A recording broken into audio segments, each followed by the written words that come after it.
परमेश्वर के धन्य नाम की महिमा हो। प्रभात मनन के सत्र 2983 में आप सभी का बड़े प्रेम के साथ स्वागत करता हूं। आइए आज के मनन के लिए हम पढ़ते हैं प्रकाशित वाक्य अध्याय 13 पद 16 और 17। उसने छोटे बड़े धनी कंगाल स्वतंत्र दास सबके दाहिने हाथ या उनके माथे पर एक एक छाप करा दी कि उसको छोड़ जिस पर छाप अर्थात उस पशु का नाम या उसके नाम का अंग हो अन्य कोई लेन देन ना कर सके। हमारे कल के मनन में हम चिंतन किए थे कि महाक्लेश काल में मसीह विरोधी के शासन काल में सभी लोगों के दाहिने हाथ या माथे पर एक एक छाप कराई जाएगी। जो ये छाप अपने दाहिने हाथ या माथे पर लगने नहीं देंगे वे ना कुछ खरीद पाएगा ना कुछ बेच पाएगा। हम ये बात अवश्य जानते हैं कि खरीदना या बेचना मनुष्य जीवन के दैनिक गतिविधियों में से एक महत्वपूर्ण कार्य है। ये कार्य केवल बड़े व्यवसायी लोगों का केवल काम नहीं है, बल्कि हम आम आदमी भी प्रतिदिन अपने घर के लिए किराने के सामान से लेकर सब्जी वगैरह वगैरह खरीदते रहते हैं। इसका मतलब यदि उन दिनों में कोई व्यक्ति मसीह विरोधी की ये छाप लेने से इनकार करता हो तो उसको भूखा मरना पड़ेगा।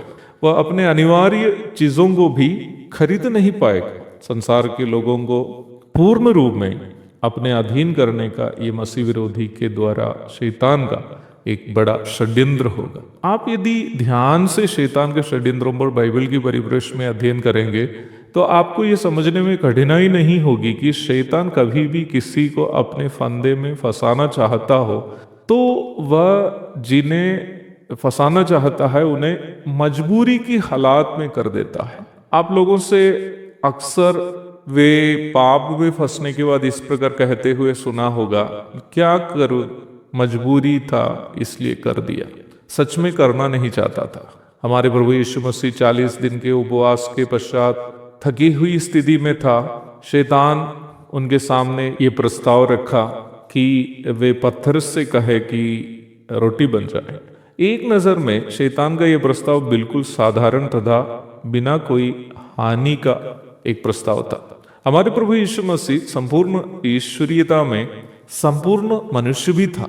इसलिए 40 दिन तक यदि मैं और आप भूखे रहते तो जितना हमें भूख लगती उतनी ही भूख उस समय प्रभु को भी लग रही थी। हमें से कोई कितनी ही बड़ी जिम्मेदारी करने के लिए नियुक्त किया गया हो, यदि काफी भूखे हैं तो हम पहले भोजन करेंगे, उसके बाद ही अपनी जिम्मेदारी का निर्वाह करेंगे, है ना। वास्तव में प्रभु यीशु भी जब 40 दिन के उपवास के पश्चात थके हुए था, उनके शरीर के लिए सर्वप्रथम भोजन की ही जरूरी थी।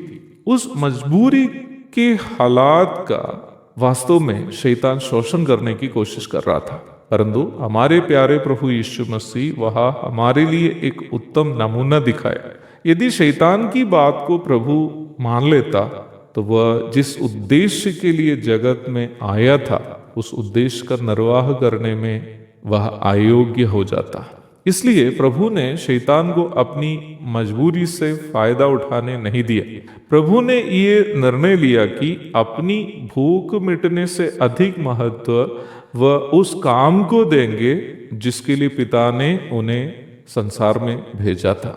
वह ये निर्णय लिया कि शैतान की बात मानकर खुद को भ्रष्ट नहीं करेंगे। वर्तमान पाप से प्रदूषित संसार में पाप वास करने वाले शरीर में जब हम विश्वासी वास करते हैं तो हमें भी अवश्य समझना है कि हमारे मजबूरी के हालातों में शैतान के फंदों में फंसकर बर्बाद हमें नहीं होना है, बल्कि कष्ट सहते हुए भी प्रभु की महिमा के लिए हमें खड़े रहना है।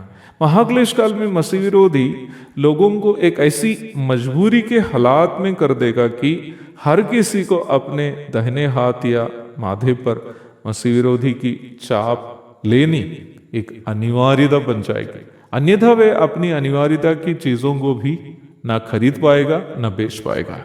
इस पद में स्पष्ट रूप में यह नहीं बताया गया है कि ये चाप किस प्रकार की होगी, बस इतना बताया है कि ये चाप उस पशु का नाम या उसके नाम का अंग हो सकता है।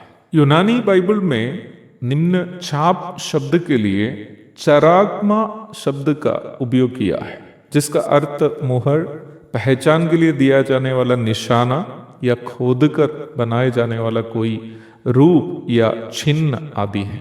अक्सर रोमी सरकार इस प्रकार के चिन्ह या निशान अपने अधिकारियों को या फिर कैदियों को देती थी। और यह बात एक अन्य बात का प्रमाण है कि मसीह विरोधी नए सिरे से उभरने वाला रोम साम्राज्य के शासक के रूप में आने वाला व्यक्ति होगा। जो भी उद्धार पाकर पवित्र आत्मा की चाप प्राप्त नहीं करते हैं, उन सभी को यदि वे महाक्लेश काल के समय में है तो शैतान से मिलने वाली मसीह विरोधी की चाप स्वीकार करना पड़ेगा। अध्ययन जारी रहेगा। आज के लिए विदा हो जाता हूँ। प्रभु आप सबको आशीष दे। आमीन।